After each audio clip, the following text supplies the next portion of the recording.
Hello everybody and welcome. In this video I'm going to answer the question: how do you know if your HUAWEI Freebuds 7i are charging?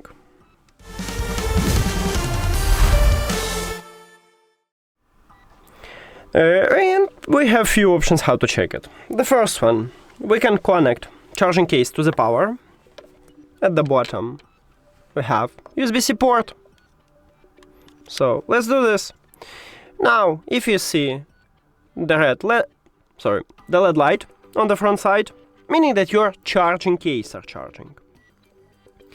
Also, we can check it if you put at least one your earbud to the charging case, open the application, and then connect charging case to the power. So, or in this menu we have lightning icon, or right here, a lightning bolt icon. And meaning the charging case are charging. If you want to check it for the earbuds, you need to put them to the charging case.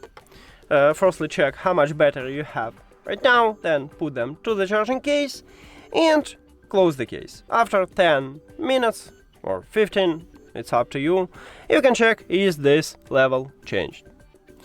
That's it. Thank you for watching this video.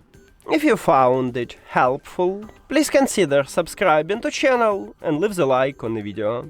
See you later!